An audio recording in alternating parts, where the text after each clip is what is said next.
Hi, everybody. This is Alyssa Adams. This is one of a duo of one of my favorite families. So Alyssa and Austin. My wife knew Austin for a long time, and then we got to get to know Alyssa through Austin. Were you at A&M with Ellen? Ellen got to know you in College Station, correct? Or am I wrong in that? We might have overlapped a little bit. Yeah, perfect. Well, I'm going to tell you, so one of my favorite things, Alyssa, in doing this is that what I keep kind of saying, and I was like, you know what, I'm just going to start doing this, is that we tend to go try to find all these grandiose sources to be able to gain wisdom or gain insight or to like learn from about life or business or whatever, right? And then at some point, I almost fell off my stool. And then at some point, it's like we end up getting our best nuggets and our best truth from the people who are around us that we love the most, right? It tends to be, these cool ideas come from like these Simon Sinek folks or these great pastors or these, Brene Browns or these, like all these great authors, these Jen Hatmakers, all the stuff where we're like, this is where I'm going to be filled. And the truth of the matter is that like all of my greatest moments of life tended to come from like little conversations like this.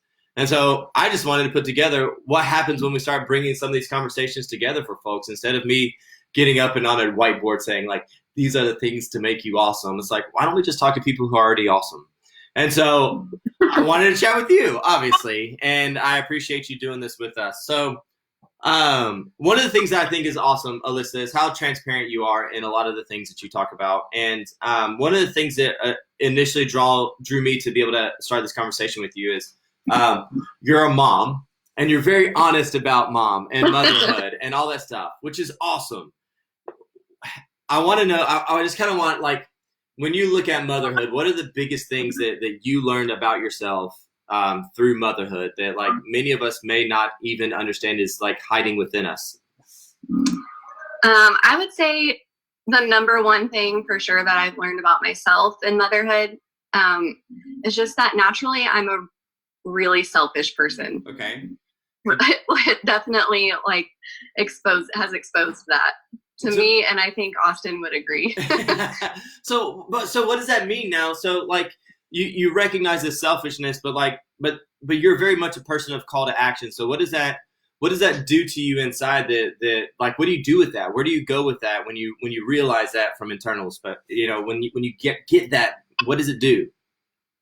Well, I think that for me to function well, I have to allow myself to have space for like alone time and me time, even if it's for 5 minutes in my closet or a long shower or whatever it is. I have to be able to recharge. Otherwise, I can't be my best self for my family because I'm selfish and I miss my freedom and my alone time. And I have to be able to recharge so that then I can sacrifice the rest of my time for my family. So you use two words in there that I think are brilliant. You use the word freedom and you use the word sacrifice. And so the very first thing you said is that like, man, I miss my freedom, right? So in this idea of missing your freedom, what I love about that is that, gosh, I think we all put this cloak over ourselves of going, you know what, today I'm fine. And the reality is like, no, today I want none of this. I want to go sit out on a blanket. I want to just get sun. I want to go for a ride. I want to go do something for me. It's fine. I promise you. If somebody could pop into the screen, okay. We have a little girl joining us. Hi, sweetie. Good job. Eating your breakfast. So I think it's awesome though to be able to recognize that, and then to also understand though is that like, gosh, I know you at the core of who you are. Your desire is to not be selfish. You're very much a giver. For sure. And so that's a really difficult juxtaposition. So in this craving of freedom, how do you find ways to still be a giver when you're craving that sense of freedom? You miss that freedom, but to also be a giver. Where's the balance in that? I mean, I think part of it just comes from the love I have for my family, and so then that overrides my selfish desires. And then sometimes it is I have to mentally just make myself be there. Yeah. I like that you said, so when you said sacrifice a second ago, you actually said it in a way that was more along the lines that if you don't sacrifice this moment of being selfless and with you and giving and loving, if I don't sacrifice this moment, then I can't actually I can't actually be in that space. I think that's a really cool thought. That's something I'm taking away just immediately from our conversation is that sometimes our sacrifice is actually in our biggest giving bucket or our biggest love bucket or our biggest, because there's got to be a breaking point for you to be okay. You know, I think the self-love is right, has become very buzzworthy.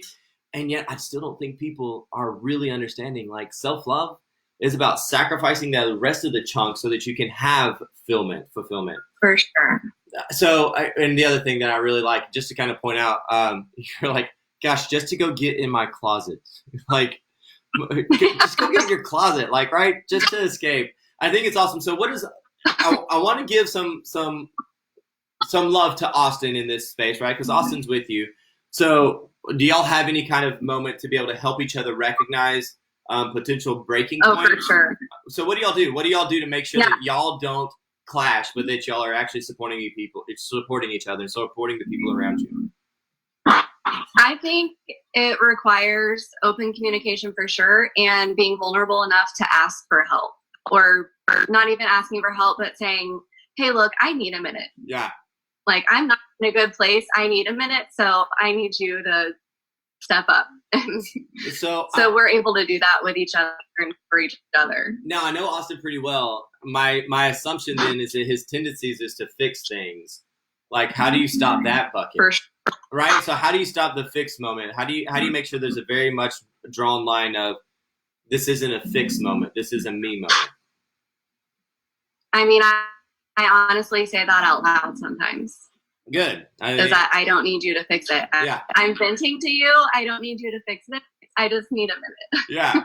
No, I think that's good. And I mean, that's a kind of like, I don't think anybody would be surprised by that answer. And yet how often we internalize so much of the garbage.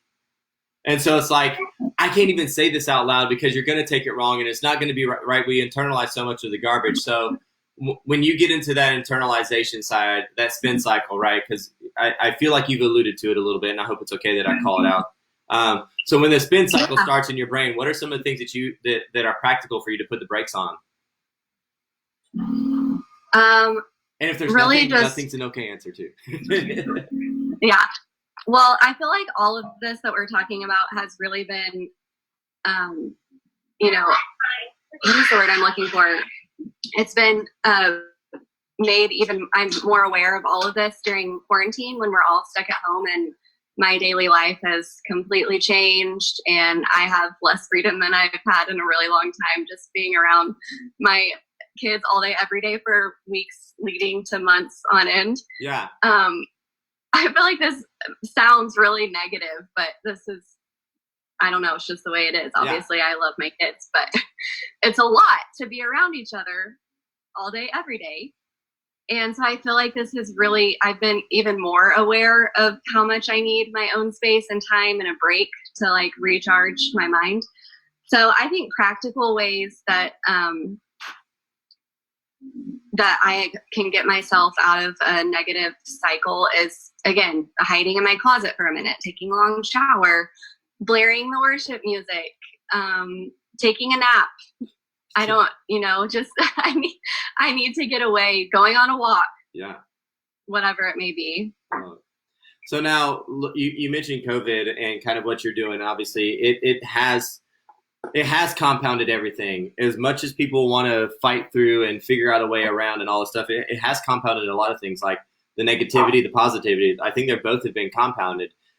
When I look at you, though, you've also, this isn't different than a new situation, right? COVID is, I think, would be the same thing as if somebody was uprooted, right, and moved across the state into a very lonely space with nobody around, nobody in the desert. Yeah, right. So it sounds very familiar. And I'm feeding, right? Because so Alyssa and her family uprooted for work and moved out to Midland from Houston.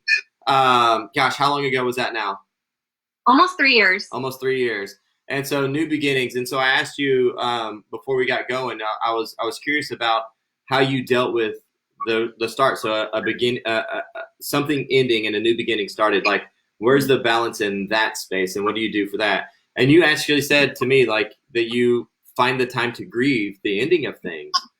Yeah. dude, open up that box for me. What does that mean to you? And what does that mean for us? How might we learn from that or grow from that or apply something from that to our space? Yeah, I think that grieving looks different for everyone, of course. And it sounds weird to talk about like grieving the end of a life situation or a chapter in your life or whatever.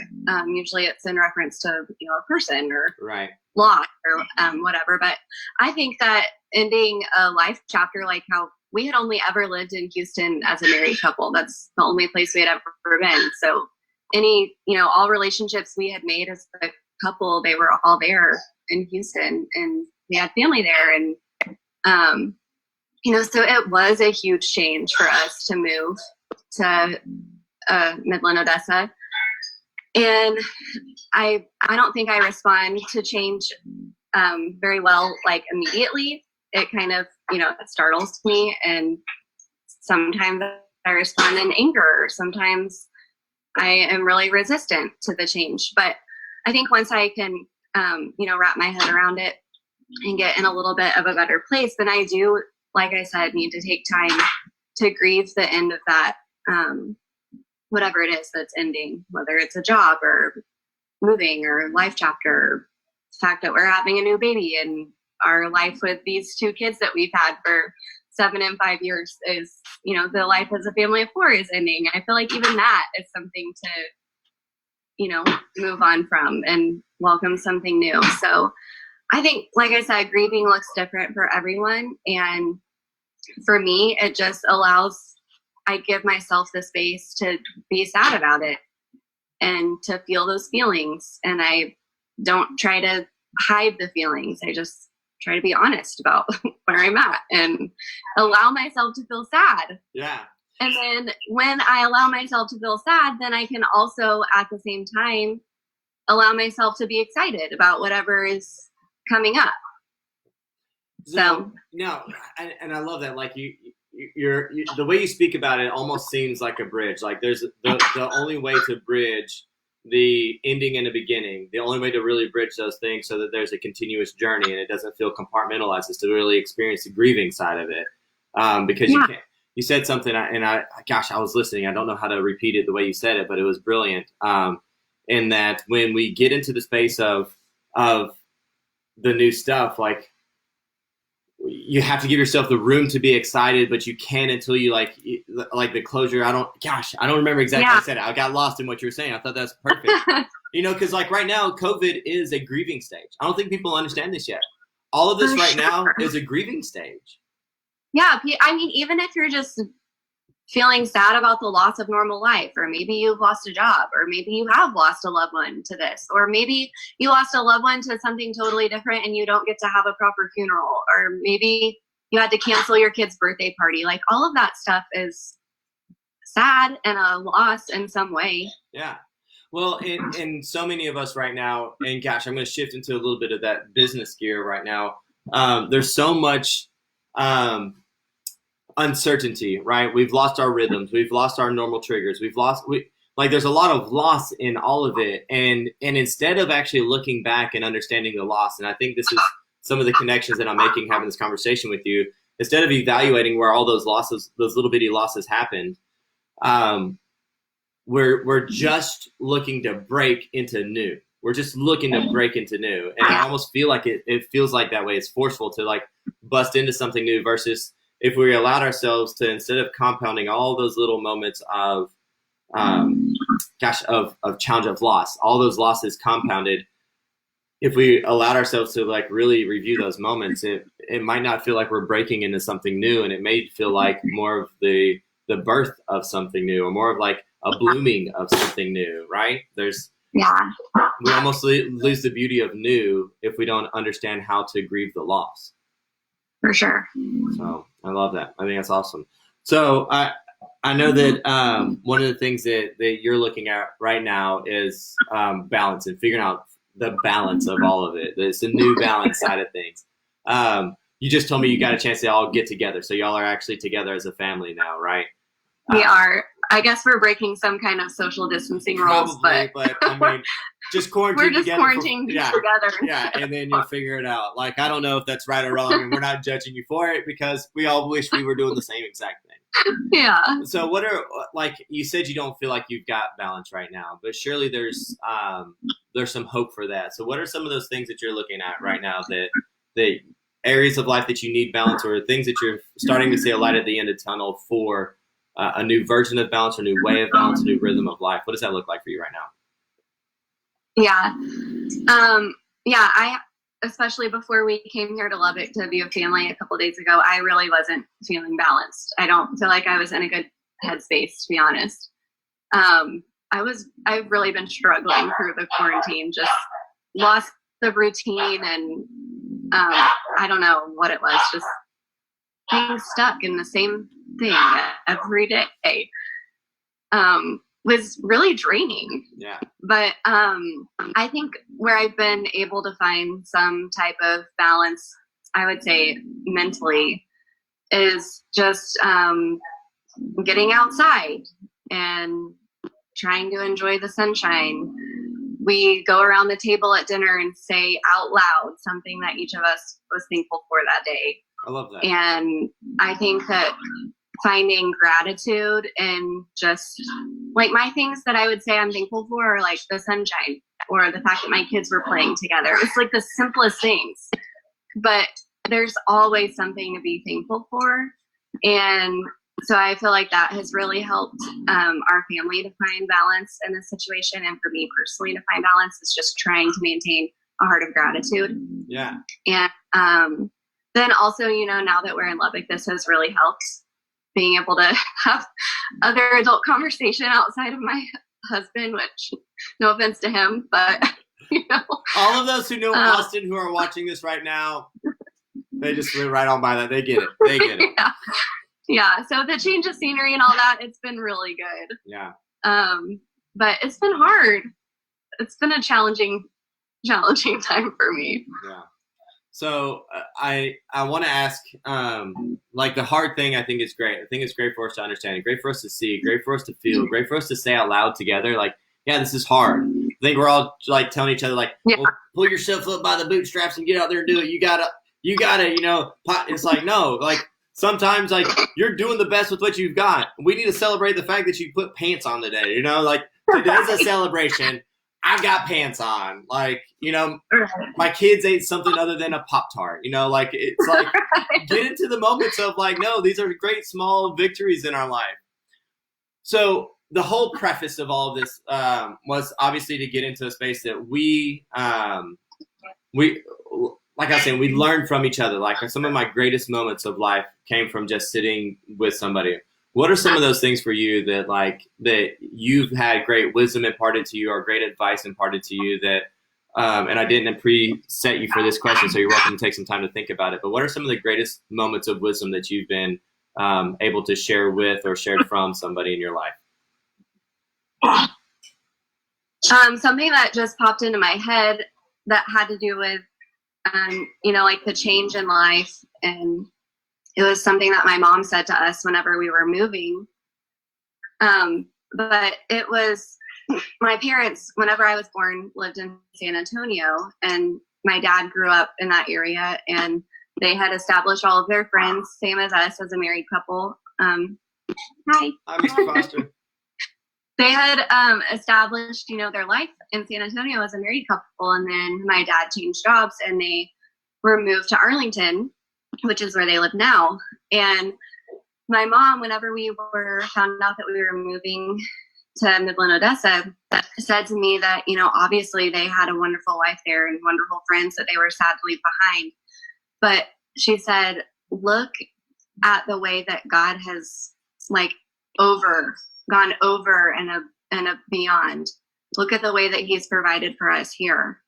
And I know the life that my parents have in Arlington. I've been witness to it since I was 3. Yeah. And so that really spoke volumes to me, because I could see the friends and the relationships and the church and the jobs and whatever it was that they had there. And I thought, okay, if, that can be for us too. Yeah, we go to Bayou City Fellowship, and Pastor Curtis Jones, he was sharing a message kind of similar on all this stuff. They're okay, I promise. And one of the things that he said, which was really neat this past weekend, was this phrase that alluded to this proof of hope. Like, there's so much joy when we can find the proof of hope, right? Hope has almost this antagonizing, will it come to fruition? But when we can start seeing the proof of hope, it makes the biggest difference in our lives. Yeah. So I love that. I think that's awesome. So before we get, I'm looking at, there's, most people don't comment. A lot of people just like to absorb what's happening. So I don't have anybody who's asking any questions. If you do have any questions, guys, go ahead and type them in the comments and I'll ask them. But I want to make sure, now that you've got an audience, and a moment of gratitude for me is that you've obviously jumped into this. Is there a cause or anything that you're about that we could also be about or pay attention to right now that would at least give us a moment to share a thank you for you, to get you the opportunity to share that with us? Oh, well, I would say something that a lot of people aren't aware of, I guess, that is a big thing for our family, has to do with Bible translation. My dad has worked in Bible translation for like the last 10 years. And there's Bible societies all over the world. But the idea is that there's still like over 2,000 languages that don't have any portion of the Bible in their native tongue. And so the idea is to have a portion, at least. Maybe it's just the Gospels or the book of, I don't remember which. I think it's the book of John that they start with. I can't remember for sure. But to have at least a portion of the Bible in every single native tongue in the world. And so that is something that's important to our family. And there's this thing called Illuminations, and they have it once a year, and it raises money. But you can also support translation projects yourself individually, or anyway, it's people just aren't aware. We take for granted that we have whatever we want to read in English. So I want to type in the comments. So Illuminations. Okay. And can they just Google that and it would come up, or is that going to? I think so. Okay. If they coupled it with Bible translation. Okay. Bible. Okay. Bible translations. Google that. Just type. That's really my comment. Google that. Sweet. Well, Alyssa, I really, I do appreciate you. I appreciate you coming in and sharing and being honest with us. I would, if you guys are out there thinking like, man, I love seeing normal people, you can follow Alyssa. I don't know how, like, your Instagram handle, is it just Alyssa Adams? Is there anything special to it? It's Alyssa Greer, which is my middle name. Alyssa Greer. Everyone always thinks it was my maiden name, but it's my middle name. There you go. Alyssa Greer. And follow her, man. She's on Instagram. She's very real. She's always a lot of fun on her Instagram. You'll get to see who she is, and she's just very transparent in this world. And it's good to see people who we know are amazing, that we're great friends, and that just to be like-minded, like-processed, just we're all normal and we're just figuring it out. So thank you so much for sharing everything with us today. Thanks for having me, Randy. Absolutely. You're awesome. I feel so honored. Yeah, well, I appreciate it. This is fun for me. It really is. It's been a huge blessing for me as well. So, all right, go be amazing, and we shall see everyone later.